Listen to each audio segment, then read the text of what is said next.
Olá, sejam muito bem-vindos e muito bem-vindas a mais essa roda de conversa promovida por Civita Solis, com os autores do livro Gnose Ocidental. Hoje o nosso bate-papo será sobre a magia como compreensão e sobre a ideologia Rosa Cruz. Estão aqui conosco o Francisco e o Romão, que são estudiosos reconhecidos dos temas que eles trataram nestes artigos que nós citamos.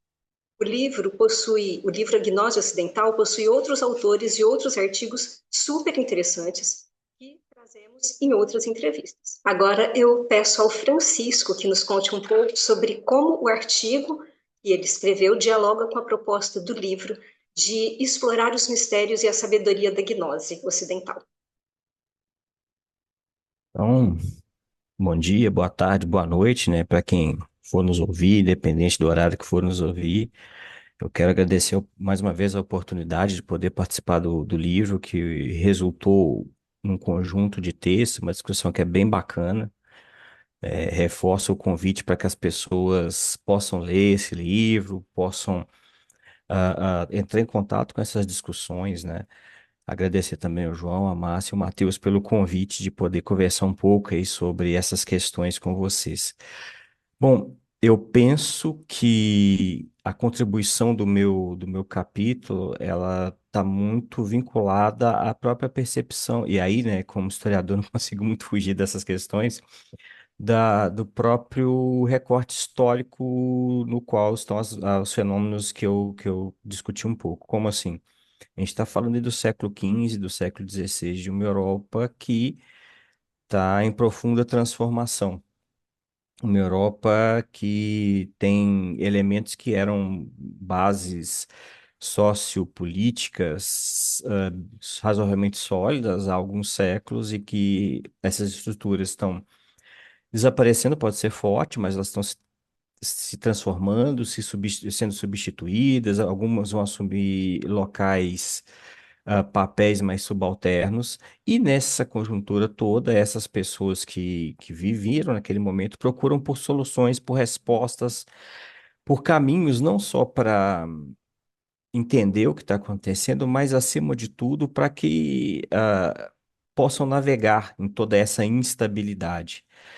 Então, eu penso que a minha contribuição, ela talvez funcione um pouco como um ponto de passagem de um momento ou outro da relação com a gnose ocidental, né? De um momento onde essa gnose, ela estaria de repente lidando com uma estrutura um tanto quanto mais sólida em termos de religiosidades, e aí eu estou pensando muito na questão da igreja e do cristianismo, no âmbito do que a gente chama de Ocidente, né? Para um momento aonde uma diversidade de religiosidades é um exagero da minha parte, mas é inegável que vai acontecer uma polifonia a partir daí dos séculos XV e XVI, ainda que todos estivessem falando um mesmo idioma, profundamente marcado pelas estruturas do cristianismo, mas esse idioma inegavelmente vai se tornar cada vez mais polifônico. Então eu penso que é isso, assim. Então, o texto se encontra nessa encruzilhada, num ponto de passagem. Ótimo. Tem uma pergunta aqui, Francisco, que eu quero te fazer. Depois eu passo para os outros, tá? Tudo bem. O que é magia? O que é essa magia da qual você fala? Essa é uma pergunta muito interessante, e em alguma medida, vamos dizer assim, ela é um pouco basilar, né? Quando a gente pensa em vários dos campos dos estudos humanísticos, né? Inclusive alguns campos hoje muito bem consolidados dos estudos sobre o humano, vêm justamente de preocupações como essa, o que é a magia ou o que é a religião, né? A gente pensa na antropologia, na sociologia clássica. Bom, mas vamos lá. Definir magia é sempre um desafio, né? Eu gosto de pensar justamente, né, quando esses sujeitos se propuseram trazer uma definição um tanto quanto universal para magia, como isso foi difícil, quando a gente pensa num Émile Durkheim, no Marcel Mauss, ou mesmo no Lévi-Strauss, como eles vão encontrar esse desafio. e como vão ser muito criticados, claro, né, depois, ao longo do tempo, justamente por terem buscado uma explicação que fosse universal para algo que é muito particular. Como assim? Eu tendo a pensar, e mais uma vez, né, para aquela história, né, para quem tem martelo, tudo é prego. Então, estou sempre pensando com a cabeça do historiador, que tudo isso é muito definido pelos contextos, assim. Então, se a gente pensa, se a pergunta fosse para alguém que pesquisa Grécia Clássica, o que que é magia, talvez essa pessoa fosse questionar o próprio uso da palavra magia, porque muitos dos gregos vão estar lá preocupados com a teurgia e com a goetia. Quando a gente pensa na Idade Média acima de tudo, no que a gente chama de cristandade latina, ou seja, para aqueles cristãos e cristãs que falavam latim, e aí a gente pode pensar muito menos geograficamente em termos de Europa e muito mais numa amplitude de onde essa igreja medieval se fazia forte. Uma parte da Península Ibérica e muito do que hoje a gente chama de Europa Central e uma parte das Ilhas Britânicas, assim. Quando a gente pensa na magia, a gente tem que pensar, antes de tudo, em quem está definindo essa magia. Então, para os medievais, se a gente pensa no âmbito da igreja medieval, o que que é a magia? A magia são todas aquelas práticas que vão à contramão da ortodoxia, né? A igreja vai estar construindo ao longo dos séculos uma ortodoxia do que é o que não é válido, de como se pode se relacionar com o sagrado, e a magia ela vai sendo colocada cada vez mais no leque dessas coisas que são adversárias dessa ortodoxia. Então, por exemplo, em alguma medida, né, de uma forma muito tangencial, as feiticeiras estão lidando com magia, apesar da própria igreja falar que não, que a magia envolve algo que as feiticeiras não têm uma perspectiva misógina do momento, mas era do momento de que elas seriam incapazes de realizar magia. Por quê? Antes de tudo, a magia envolve a capacidade de gerar um efeito por meio da vontade. Quando a gente pensa ali na clássica magia medieval, a gente tem que sempre, o que a documentação nos fala é isso, é um efeito prático gerado no mundo por meio da ação da vontade de um indivíduo. Então, se eu for dar um exemplo dessa magia medieval, a necromancia, né? Quem são os necromantes? São sujeitos clérigos que vão receber ordens menores, no caso a ordem de exorcista, que era uma ordem, inclusive, que não permitia que eles ministrassem sacramentos e outras coisas, que permitia que eles fossem casados, né? Entre outras coisas, e que esses sujeitos, né, qual que é a interpretação que a historiografia dá? Justamente por esses sujeitos estarem em uma posição subalterna, eles vão utilizar esse contato com os demônios para tentar, de alguma maneira, reverter isso. Ora, o que que o exorcista faz? Ele afasta o demônio, né? E o que que o necromante faz? Ele atrai esse demônio para, através desse controle do demônio, exercer um efeito. E esse efeito é um efeito que ele é natural. Como assim? Ele não vai fazer, por exemplo, o rio correr para cima. Ele vai controlar para dar um exemplo, né, o curso do rio. Então, esses efeitos são todos efeitos do mundo natural. As pessoas adoecerem, se curarem, se apaixonarem, se odiarem, ah, fazer amizade, inimizade, conquistar poder, enriquecer, etc. Todas coisas desse mundo natural, mas que tem a trajetória moldada por esse elemento. Um sujeito que tem uma vontade forte o bastante para obrigar um demônio a realizar esse feito. E por que a necromancia medieval lida com demônios, apesar de necro, né, vindo do grego morto e mancia, adivinhação? Porque para os medievais os mortos estão mortos esperando Jesus voltar, então não tem como eles se levantarem das tumbas para gerar efeito nenhum. Seriam demônios se passando por esses mortos.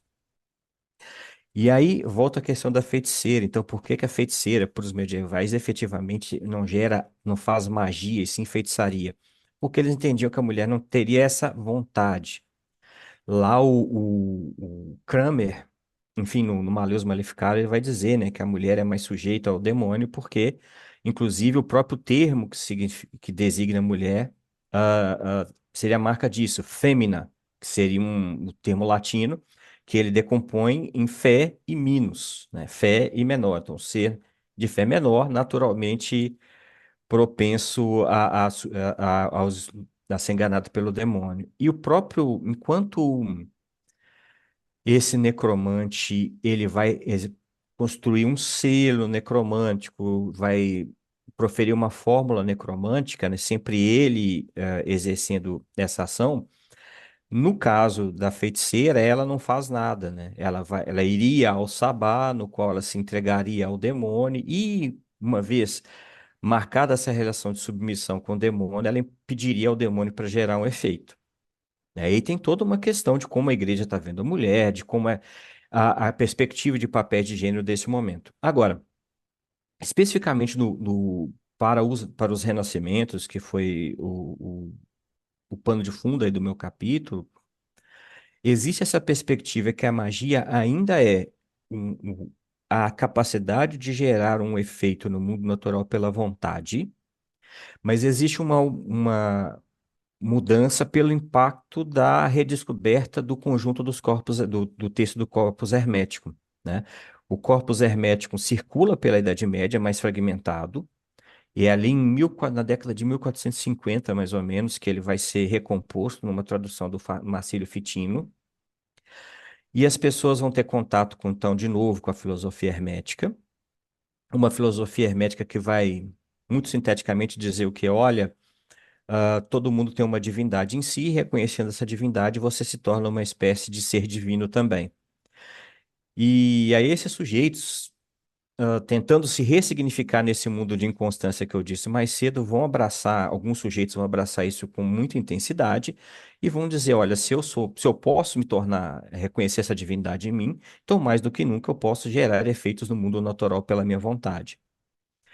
Então, essa magia do renascimento, dos renascimentos, está muito centrada nessa capacidade do indivíduo, por ter uma dimensão divina, gerar efeitos pela sua vontade no mundo natural. Mas isso não basta. A ideia também é que esse mundo natural tem um funcionamento que remete ao seu criador, no caso Deus, e que, conhecendo as engrenagens por detrás desse funcionamento, as qualidades, as virtudes ocultas do mundo natural, é que esses sujeitos conseguem impor sua vontade e gerar o efeito. Então, para o meu recorte, toda essa volta para dizer o quê? Que para o meu recorte, para aquele que eu pesquiso, magia é justamente isso. A capacidade de conhecer essas qualidades ocultas, esses meandros da natureza, de tal maneira que isso permitiria que esses sujeitos se aproximassem de Deus, de alguma maneira se tornassem divinos eles mesmos, aí sim capazes de impor sua vontade ao mundo natural. Mas a sua explicação foi muito boa. Tem uma outra pergunta aqui. A pergunta é a seguinte: você pode nos contar um pouco sobre o seu artigo, como o seu artigo dialoga com a proposta do livro de explorar os mistérios e a sabedoria da gnose ocidental? Bom, eu vou retornar um pouco esse tema essa ideia da encruzilhada, assim. O livro tem uma proposta bem ousada e que eu entendo que foi bem sucedida de apresentar esse panorama mais amplo, né, dessas possibilidades de entender a gnose ocidental. E essa discussão que eu trouxe para o livro, ela se coloca bem nesse ponto de transição, né? Se a gente pensa assim, algumas questões ou questões, ou até pela própria organização do livro, alguns temas que estão mais adiante, eles são fenômenos históricos, né, vinculados a essa ideia do esoterismo, que são um pouco possíveis justamente por algumas discussões que vão acontecer ali nos séculos XV e XVI, nesse humanismo dos renascimentos, que são recuperados muito nesse sentido. E aí, também que coloque-se que eu não estou colocando que sem esses humanismos isso não teria acontecido, ou que isso apenas está, que esses outros movimentos, esses outros fenômenos estão só retornando ao Renascimento. Não, na verdade, eles vão fazer um pouco do que esses humanistas fizeram, que é dialogar com o passado, buscar ideias no passado, mas para apresentar uma interpretação, uma roupagem que dava conta de problemas que lhes eram presentes, que lhes eram do seu próprio tempo.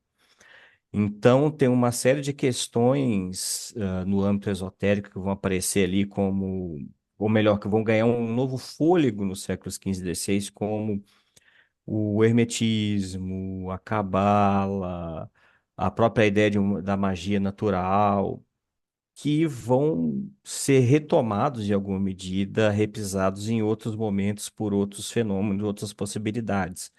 Então, eu penso que o meu capítulo está mais nesse sentido mesmo, de mostrar esse ponto de passagem, essa encruzilhada. Eu gostaria de fazer uma pergunta para o Francisco. No livro, no artigo, ele fala da transição de um modelo de vida. Você, Francisco, né, fala da transição de um modelo de vida contemplativo para uma vida ativa. Eu quero trazer um pouco para os dias atuais, porque muitas vezes a pessoa que está nos escutando, ela pergunta como tudo isso se relaciona com a minha vida hoje. Então, eu gostaria de te ouvir sobre isso, né? Como esses dois modelos de vida, contemplativo e ativo, podem ser explicados hoje por meio do seu artigo, pelo tema do seu artigo. Bom, vamos lá. Quando eu penso nessa transição, eu volto, né, nessa questão de um mundo que está em crise, né? Como assim? Durante a Idade Média, né, na experiência da cristandade latina, como que esses sujeitos idealmente se relacionavam com o mundo? Ora, o mundo é uma criação de Deus, portanto, ele é tão insondável quanto os desígnios de Deus. Nesse sentido, se eu quero entender o mundo de uma maneira puramente racional, eu estou, em alguma medida, me colocando, atentando contra Deus, porque eu quero entender como Deus pensa. E isso me é impossível, porque eu só sou um ser humano. Então, o que que esses medievais propunham? Quanto mais eu me afasto do mundo para contemplá-lo à distância, primeiro, né, eu estou menos suscetível aos pecados, essa coisa toda, e mais eu estou suscetível a perceber pelo conjunto da criação e o Criador. Então, quanto mais claro, como é que eu percebo isso? Pela questão da intercessão divina, né? Deus, que em alguma medida vai, por eu estar livre dos pecados, afastado do mundo, eu me torno, portanto, mais propício de receber a graça divina dessa interpretação. E a gente pode pensar nos movimentos monásticos e essa coisa toda. Só que daí a gente entra num mundo que está em transformação, um mundo que passou por uma série de questões ali no século XIV e que, inclusive, vai mudar a própria relação desses sujeitos com a morte, né? Antes morrer era uma coisa muito bacana porque eu saio desse mundo de sofrimento e vou viver no paraíso. E principalmente com a questão ali da peste negra, a experiência da morte se torna uma coisa terrível, porque a morte se torna dolorosa, feia, problemática. Então, se morrer se torna uma coisa cada vez pior, viver se torna uma coisa cada vez mais interessante. Portanto, se é esse mundo que passa a cada vez mais me interessar, eu tenho que ter mecanismos para poder atuar nesse mundo. Portanto, esse conhecimento que eu adquiria contemplando o mundo cada vez mais de fora, ele não faz sentido, porque eu tenho que ter um conhecimento que me permita atuar nesse mundo, que me permita viver a minha vida nesse mundo da maneira mais ativa possível. E aí a gente pode pensar lá no homem universal dos renascentistas, que quer simplesmente saber de tudo, porque quanto mais ele souber, mais pronto ele está para atuar nesse mundo. E a gente pode também dialogar com as ideias que esses humanistas vão buscar lá dos clássicos latinos, que é a ideia de fortuna e virtude, né? A fortuna é o quê? É o imponderável, aquilo que eu não controlo, etc. Então, no mundo que está em crise, cada vez mais parecia para aqueles sujeitos que a fortuna era a rainha desse mundo, né? Que independente do que eles fizessem, é uma época que as fortunas monetárias, financeiras, vamos dizer assim, elas são muito volúveis, os reinos, etc., o poder político também se transfere com muita rapidez. Então, é essa ideia de que o imponderável, aquilo que eu não controlo, está o tempo todo. Então, esses sujeitos vão chegar à conclusão de que, e a gente pode pensar lá no Maquiavel, por exemplo, que não é, ao contrário do que se imagina, o pai da ideia, mas é alguém que se torna ela mais popular, de que eu preciso de ter virtude para domar a fortuna. E a virtude é o quê? É a capacidade de lidar com o imponderável, com o imprevisível. E o que que os humanistas vão dizer? Como é que eu lido com isso? Que é uma coisa um pouco inovadora, estudando. Quanto mais eu estudo, quanto mais eu entendo as sociedades humanas e como o mundo funciona, menos eu posso ser surpreendido. E isso vai chegar ao limite desses sujeitos buscarem justamente o caminho da magia, porque eles vão entender assim, olha, não basta eu saber de história, filosofia, botânica, engenharia, etc. Eu tenho que saber como o mundo funciona, aquela coisa que a gente já falou aqui, né, dessas qualidades ocultas, etc. Porque daí sim eu consigo lidar com a fortuna. Então eu tenho que saber como o movimento dos astros impacta a nossa vida. Eu tenho que saber como os anjos planetários vão impactar a nossa vida, como, enfim, todas essas, a cabala, o hermetismo, etc. Então, esses sujeitos eles estão buscando toda e qualquer ferramenta para ter uma vida mais ativa possível, ou seja, serem cada vez mais eficazes. A vida ativa tem uma ideia muito de atuação na vida do cotidiano, mas de uma atuação eficaz. Né? Eu tenho que dar conta de resolver esse problema que eu não sei qual é, que pode aparecer a qualquer momento. E aí, né, me permitindo um exercício sempre muito problemático para o historiador, né? Como que isso pode nos a- como que a gente pode entender essa relação à luz da nossa contemporaneidade? Uma coisa que eu sempre gosto de falar para os meus alunos é que a religiosidade, e no nosso, na minha discussão e na nossa discussão específica aqui, o esoterismo, ele está sempre colocado, a gente observa historicamente, pelo menos no mundo ocidental, é sempre uma questão presente e em alguns momentos que a gente pode colocar como momentos de crise, o recurso ao esoterismo aparece com muita força. Se a gente pensa num 19, no século XIX, que estava sonhando com uma modernidade, com tudo que a tecnologia podia mudar, etc., ao mesmo tempo a gente tem, como até o Romão já apontou aqui, um boom de sociedades esotéricas, as pessoas que estão fazendo viagens ao Ocidente para encontrar sabedoria antiga, tanto na Europa quanto nas Américas. Se a gente pensa, acima de tudo, na Segunda Guerra Mundial, quando a gente tem toda a catástrofe, né, causada pelos nazistas e aquela coisa toda, tanto do âmbito dos nazistas quanto do âmbito dos aliados, existe uma procura para soluções pautadas pelo esoterismo, né? E, ultimamente, que é uma discussão que eu nem, eu fiz muito pouco, assim, mas ultimamente, o que a gente percebe é que com toda a instabilidade que a gente tem no cenário político mundial hoje, como, por exemplo, a ascensão da extrema-direita, existe mais uma vez o quê? Um recurso a essa questão do esoterismo também. A gente percebe lá na questão da contracultura ao longo do século XX isso, mas frisando no nosso momento, existe, por exemplo, como a extrema-direita tem uma construção ideológica que não se pauta por nenhum elemento verossímil no concreto, né? Essas ideias que as pessoas são inferiores, essa coisa toda, isso não tem embasamento científico de nada.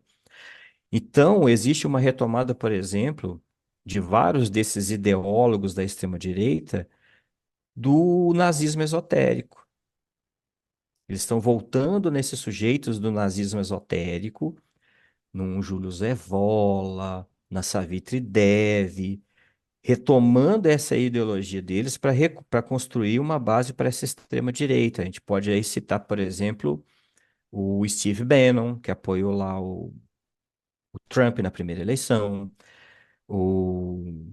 esqueci o sujeito que era o guru do Trump, agora do Trump não, do Putin, o Dugin, e no caso brasileiro, Olavo de Carvalho. Então, assim, ah, o que que eu quero dizer com isso, assim, que mesmo para que a gente possa entender o nosso contexto de uma maneira crítica, eu penso que é fundamental que nós entendamos também o papel que o diálogo com os fenômenos esotéricos desempenha, né? Eu não tenho uma fórmula tão pronta assim como os humanistas, mas eu penso que para a gente, né, tentando retomar os elementos lá do humanismo, para que a gente possa lidar com a nossa fortuna, parte da construção da nossa virtude, passa por compreender, ter essas ferramentas, inclusive um entendimento dos fenômenos esotéricos, que eu penso que o livro contribui nesse sentido, para que a gente possa ter, construir a virtude necessária para navegar nos nossos tempos, que estão cada vez mais difíceis. Bom, eu vou insistir um pouco nessa ideia de uma vida ativa, né? De como a gente tem, nós devemos buscar mecanismos para que a gente possa compreender de uma maneira mais holística a realidade na qual a gente está inserido, assim. Então, nesse sentido, pensar a questão do movimento, dos movimentos renascentistas e dos humanismos do século XV e XVI, nessa ótica de como esses sujeitos vão lidar com um momento de profunda crise, de uma instabilidade geral, né, que eles estão vivendo, e uma coisa que eu penso que é particular, que me fascina muito sempre que eu falo disso, é como a solução desses sujeitos vai ser a educação, tá? E é uma educação que, no caso deles, envolve todo o conhecimento esotérico, né? Eles pensam que só pela instrução, pelo estudo, é que a gente pode dar conta da crise. E a gente vive um momento que a gente também vive um momento de crise, né? Uma crise estrutural. Infelizmente, as guerras, enfim, a gente liga os noticiários, como disse o Romão, e os problemas são os dos mais variados. E por que não um pouco emular essa ideia de uma vida ativa, ou seja, né, de que nós busquemos uma ampliação do nosso leque, da nossa instrução, da nossa formação humanística, para que a gente possa dar conta disso de uma maneira ah, mais profunda, mais eficaz e mais humana também. E quero deixar o convite para quem estiver ouvindo a gente para ler o livro, que vai encontrar aí várias perspectivas sobre esse fenômeno do, da gnose e e eu penso também que o livro é muito feliz em mostrar como esse fenômeno, ele não é um fenômeno que é marginal à história humana, muito antes pelo contrário, ele está sempre ali vinculado como um eixo importante das transformações humanas ao longo do tempo. Obrigado mais uma vez, Renan, Francisco, João, Márcio, acho que foi ótimo que as trocas.